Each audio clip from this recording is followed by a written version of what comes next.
Toutes les émissions disponibles sur afrowebtv.com et sur notre chaîne YouTube. Que pensez-vous de l'actualité africaine cette semaine? Chaque semaine, nous vous invitons à décrypter l'actualité de la semaine avec nous sur votre télé AfroWeb TV. Retrouvez les analystes politiques pour donner les différents points de vue sur des sujets de l'heure chaque mercredi à 11 h et chaque samedi à partir de 11 h Central Time sur AfroWeb TV. Pour participer, appelez-nous ou envoyez-nous des messages par WhatsApp sur le +1 319 462 89 79. Toutes les émissions disponibles sur afrowebtv.com et sur notre chaîne YouTube.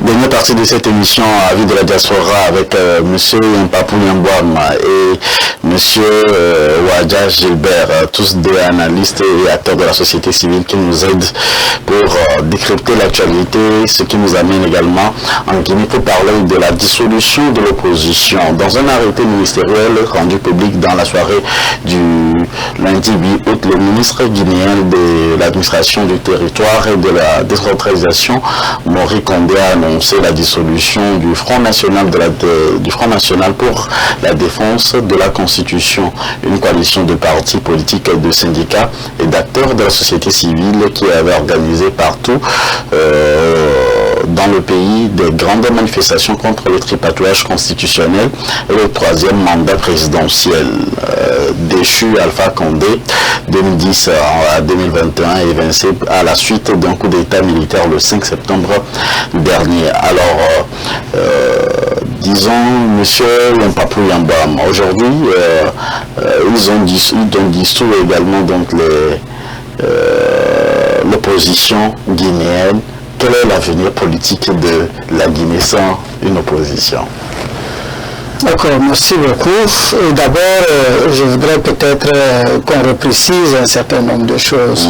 Parce que quand on parle d'opposition, on a comme l'impression qu'on est dans un pays normalisé, c'est-à-dire où on a un pouvoir légitime qui est sorti des élections et qui a gagné donc ces élections-là et que les autres sont considérés donc comme des opposants. Donc je pense, formellement parlant, on ne peut pas dire que c'est la dissolution de l'opposition, mais plutôt la dissolution d'un mouvement qui porte certaines revendications qui ont trait justement à la défense de la Constitution. Et dans ce mouvement se retrouvent des partis politiques.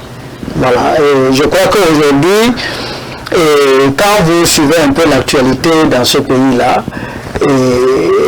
c'est-à-dire la junte au pouvoir a réussi à faire en sorte que même le parti d'Alpha Condé puisse nouer contact avec le parti d'Alain Diallo, par exemple, qui étaient des ennemis jurés, pour justement s'opposer à la façon dont les choses se passent dans le pays.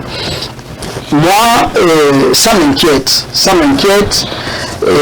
parce que pour des militaires qui sont arrivés au pouvoir sous le prétexte, je dis aujourd'hui prétexte parce que finalement, c'est ce que je constate. Ils ont dit que le pays était mal gouverné, qu'il n'y avait pas de démocratie, il n'y avait pas de liberté, il n'y avait pas de justice, etc., etc. Et donc, ils sont venus pour ça, pour recadrer les choses. Et je pense qu'un tel gouvernement qui vient empêcher des manifestations, d'accord, alors qu'on a eu suffisamment, on vous a donné suffisamment de temps. Vous voyez, les Africains ne sont pas des gens, ce n'est pas des battants-guerres. Vous allez constater dans tous ces pays-là, que ce soit au Burkina. Au Burkina, par exemple, à un certain moment donné, les partis politiques, la société civile avaient voulu renouer avec les manifestations. Le pouvoir a dit, donnez-nous 5 mois et vous allez voir les résultats. Après 5 mois, il n'y a toujours aucun résultat, et puis on sort pour dire que non, il faut que Blaise Compaoré revienne au pays. Ça veut dire qu'à partir de ce moment-là, vous perdez toute crédibilité. Et justement, je crois que c'est ce qui est en train de se passer en Guinée. Je vous l'avais dit tout au long des émissions sur la Guinée ici, je ne me suis jamais prononcé clairement. Je n'ai jamais ni condamné, ni félicité le coup d'État, parce que, comme j'avais l'habitude de le dire en son temps, je ne voyais pas d'éléments tangibles, d'éléments qui devraient me permettre vraiment de classifier, comment on appelle ça, ceux-là qui ont pris le pouvoir en Guinée. Parce que quand je regarde déjà un peu avant que Alpha Condé ne tombe, tout ce qu'il avait pu faire, que moi j'avais apprécié en son temps, notamment le contrat minier qu'il avait réformé, vraiment au profit donc du peuple guinéen, et que ces gens-là sont arrivés, la première des choses, c'est de remettre à table rase tout ça là, et de rappeler ces bailleurs de fonds là pour revenir et faire comme ils avaient l'habitude de le faire. Moi, j'avais commencé à me poser des questions sur la réelle sincérité de ces gens-là. Mais bon, entre-temps, il s'est trouvé que Kémy Séba a eu l'opportunité de rencontrer ces militaires-là qui ont donné des gages. Et vous savez que Kémy Séba, quand même, aujourd'hui en Afrique, n'est pas n'importe qui. Et moi, quand je l'ai suivi, j'ai dit, bon, ok, on va oser les suivre et voir jusqu'à où, effectivement, ils peuvent nous amener. Mais au fur et à mesure que le temps passe, on ne voit vraiment aucune vision.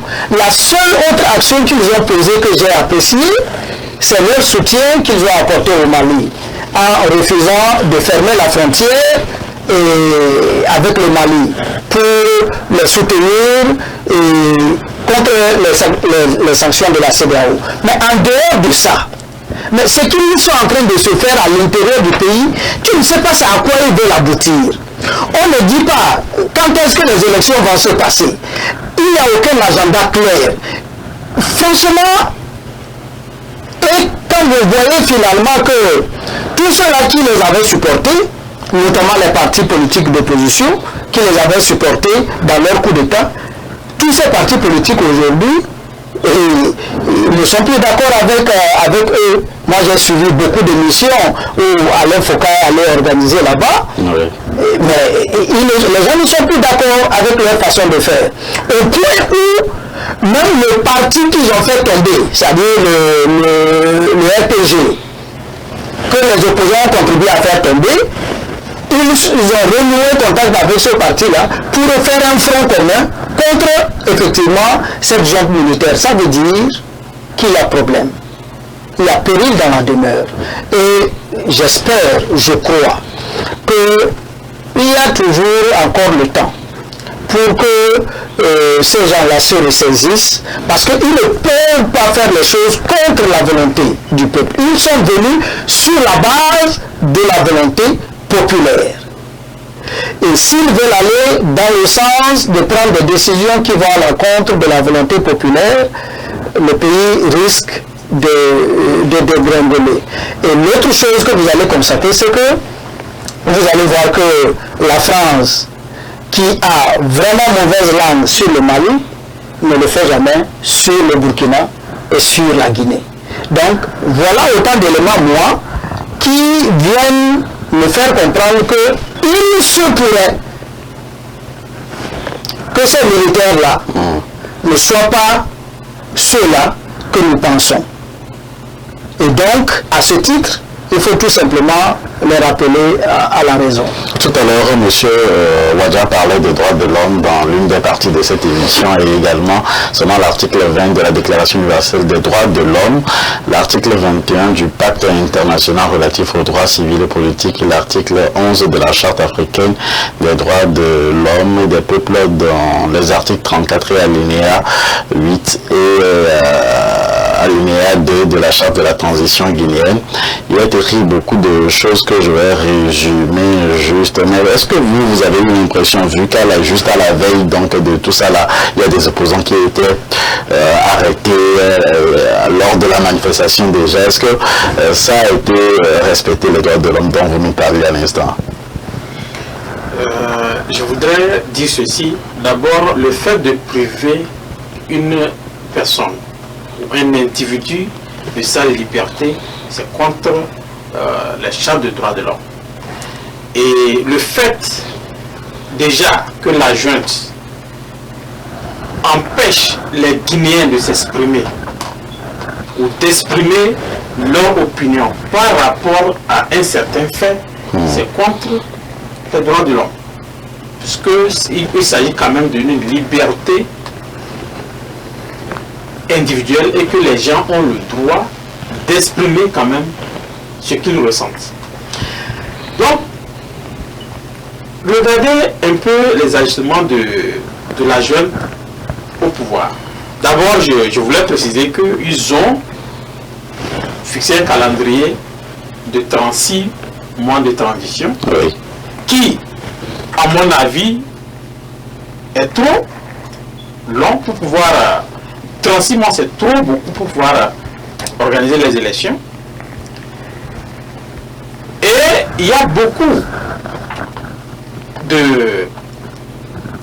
d'acteurs politiques et de la société civile qui ne se sont pas sentis impliqués dans certaines prises de décision au niveau de la Guinée qui fâchent beaucoup de personnes.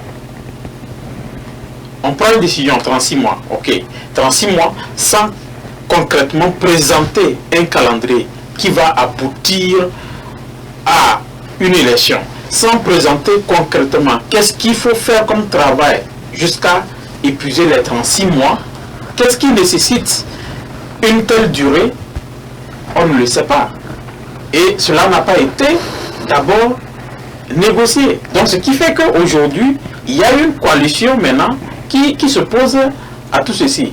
Donc nous avons suivi vraiment avec amertume des gens qui viennent.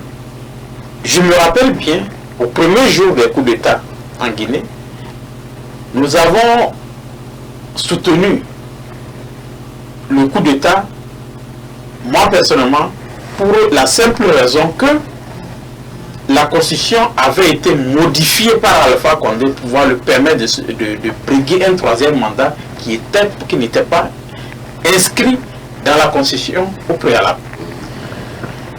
Et je disais tout à l'heure, les premières heures de ce push ou ce coup d'État, ils ont bien fait un communiqué dans lequel ils ont mentionné les violences faites à l'égard de certaines populations et même de certaines ethnies en Guinée qui créaient un climat de tension au sein des populations. Ça faisait partie des raisons pour lesquelles les militaires ont décidé de faire chuter Alpha Condé. Et aujourd'hui, quelqu'un qui dit qu'il lutte pour la liberté d'expression et qu'on retrouve encore dans les mêmes situations que ce qui prévalait avant, on se demande mais où est-ce qu'on est en train d'aller? Ça c'est la première des choses. La deuxième des choses est que j'ai toujours dit quelque chose, dans nos pays africains, il y a quelque chose qui fait mal. C'est une propagande des partis, comme je le dis toujours, des partis d'opposition dans nos pays africains.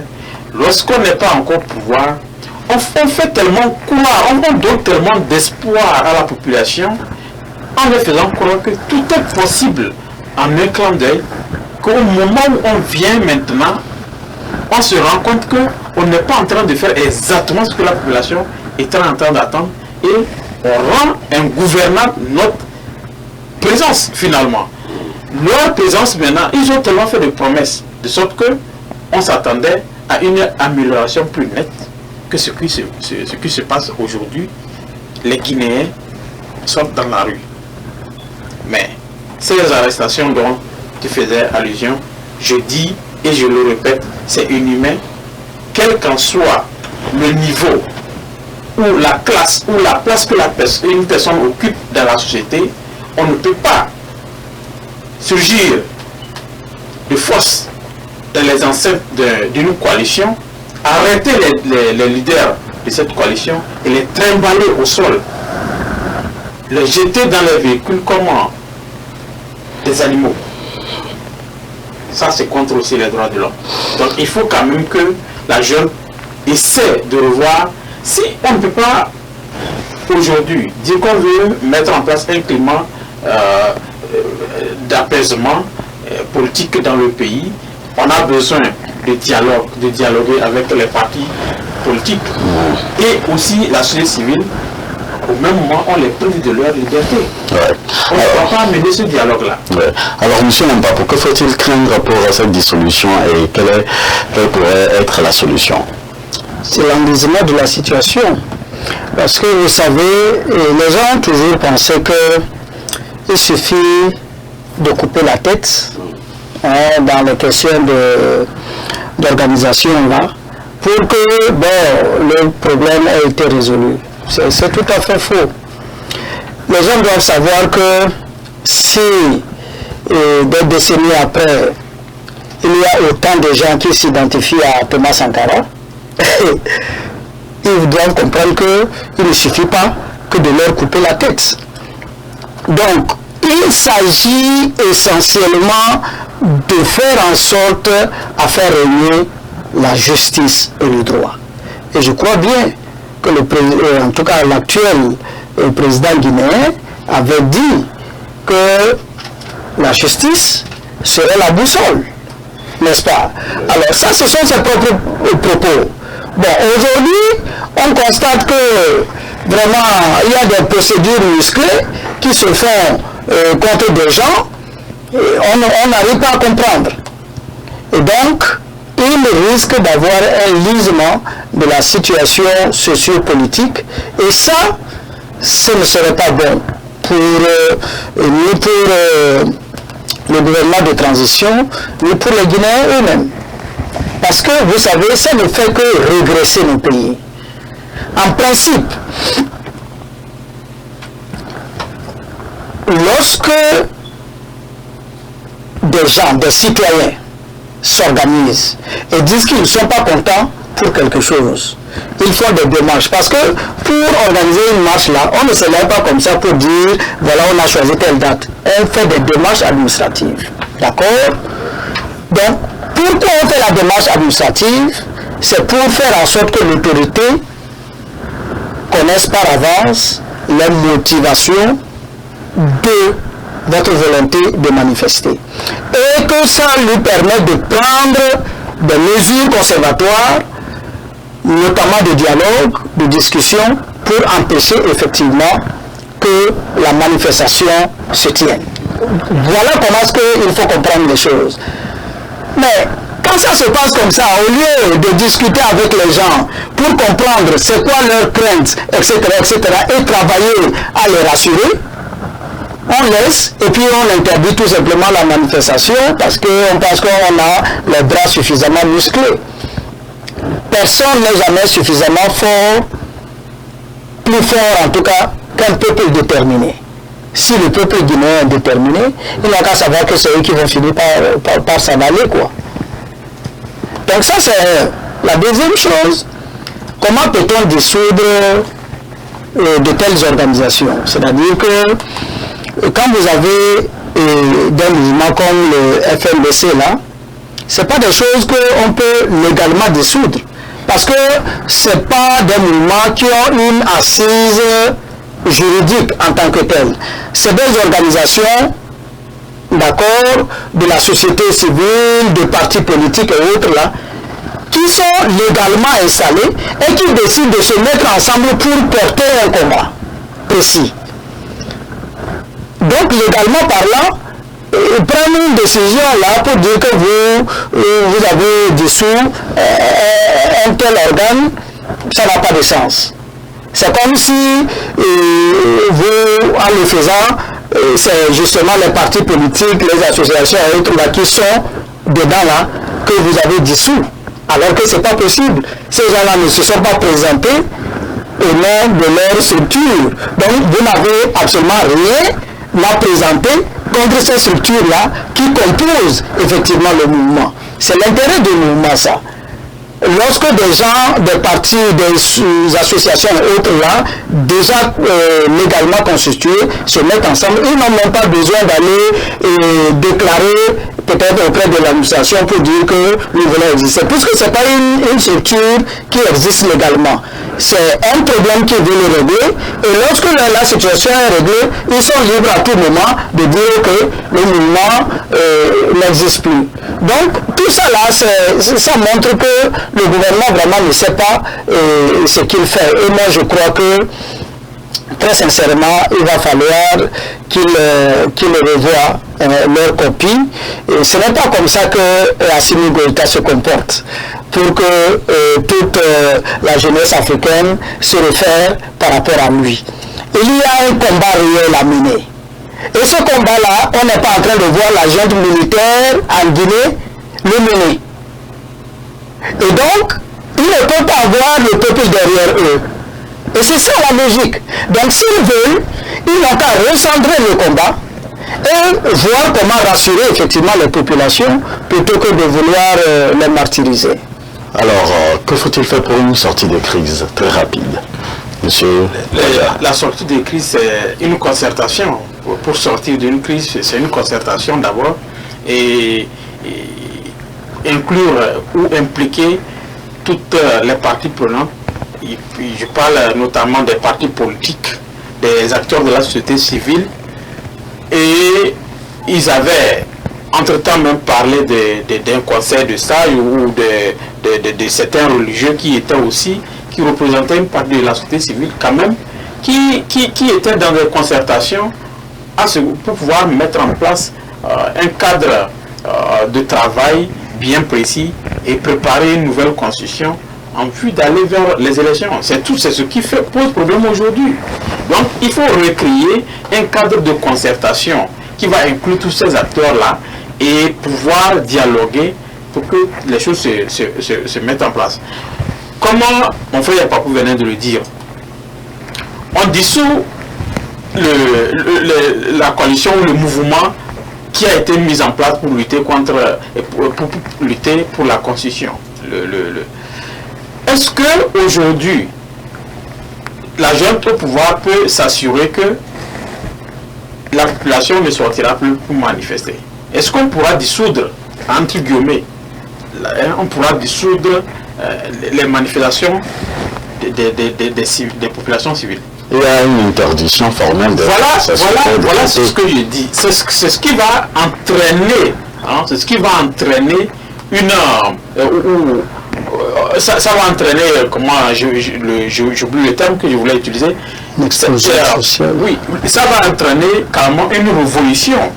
Ça va entraîner une révolution de sorte que la population ne va plus... Ils vont observer une désobéissance envers ces militaires-là au pouvoir. Et qui parlent des militaires, ils sont armés, ils seront en mesure de tirer à balles réelles et il y aura plusieurs morts. Ce qui va aggraver la situation qu'on a aujourd'hui. Donc, il faut qu'ils mettent de l'eau dans leur vin, qu'ils essaient de calmer les esprits, revoir un cadre de dialogue, inclure tous les acteurs qu'ils avaient au début convoqués et qu'ils reprennent avec une base bien plus solide. Et je pense qu'avec cela, ils pourront s'entendre. Mais en tout cas, en revoyant encore le délai de transition qui est de 3 ans, parce qu'une transition aussi qui dure trop longtemps finira par entraîner des problèmes dans le pays. Je crois qu'on fera une émission spéciale concernant les transitions en Afrique. Et nous sommes à la fin de cette émission. Monsieur Mpapou Yambouan, en 1 minute, quelle est votre conclusion pour le cas de la dissolution de l'opposition en Guinée? Merci beaucoup Moïse. Et nous espérons avoir donné ce que nous pouvions et que cela a pu orienter nos concitoyens. Pour ce qui concerne la situation en Guinée, il n'y a pas de solution miracle. Mon camarade de panel l'a dit, il faut tout simplement repartir à la base. Quand ils sont arrivés au pouvoir, ils ont appelé l'ensemble des partis politiques, ils se sont assis, ils se sont entendus sur un leitmotiv par rapport auquel les gens étaient plus ou moins d'accord. Qu'ils repartent sur cette base-là pour que les gens, peut-être là où il n'y a pas de compréhension, que les gens comprennent et qu'ils puissent prendre en considération les craintes des uns et des autres. Et ce n'est que comme ça que l'atmosphère peut retomber. Ce n'est nullement en privant la liberté aux gens. Parce qu'on ne peut pas définitivement, ou bien j'allais dire indéfiniment, priver quelqu'un de sa liberté et penser qu'il ne va jamais réagir. Il va à la fin être révolté. Donc ça c'est sûr, ce n'est pas la solution, donc ce sera de repartir à ce point. Maintenant, pour ce qui me concerne personnellement, aujourd'hui, au regard de tous les éléments que j'ai pu avoir par rapport donc au cheminement, au fonctionnement donc de ce gouvernement de transition-là, je peux avec plus de certitude penser que effectivement celui qui est à la tête de cette transition était venu pour autre chose et non pour le peuple. Et je crains que malheureusement, encore une fois, la France ne soit derrière.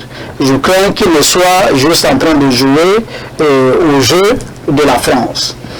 Et je ne reviendrai pas sur les détails parce que c'est la conclusion, mais voilà le sentiment qu'aujourd'hui, ce monsieur me laisse, et je crois qu'il ferait mieux, effectivement, de rectifier le tir.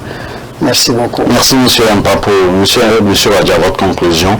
Oui, ma conclusion va à l'endroit, effectivement, de gouvernement de transition, qu'ils comprennent que, comme je l'avais dit au départ, dans les premières heures du coup d'État, ils ont fait un discours bien clair, expliquant les motifs pour lesquels le coup d'État était une nécessité selon eux, malgré que nous n'allons pas continuer par cautionner le coup d'État en Afrique, quand même, à ce moment précis où le coup d'État a eu lieu, nous avions eu à soutenir la bravoure de ces militaires-là, parce qu'il ne fallait pas cautionner aussi les modifications des constitutions, les modifications anarchiques des constitutions en Afrique. Et c'était quelque chose à saluer. Et ça a été salué d'ailleurs par presque tous les Guinéens, beaucoup de Guinéens, s'il faut le dire ainsi. Et aujourd'hui, nous nous rendons compte qu'ils ne sont pas en train de faire le travail qu'ils ont promis aux Guinéens. Donc c'est pourquoi nous les appelons encore une fois à revoir leur travail et à pouvoir créer un cadre de dialogue qui va permettre à ce que la Guinée puisse retourner à l'ordre constitutionnel le plus tôt possible, et pour ne pas aller vers une dérive totale. Parce que ce qui se passe, je me dis que dans les prochains jours, parce que les gens qu'on a arrêtés, ils sont encore enfermés, et que les populations vont sortir manifester, réclamer leur libération, et nous craignons quand même que ces manifestations-là débordent, qu'il y ait des morts encore. Donc vraiment qu'ils le revoient. Ce n'est pas un gouvernement qui a été élu légitimement pour dire qu'ils sont en train de protéger le pouvoir.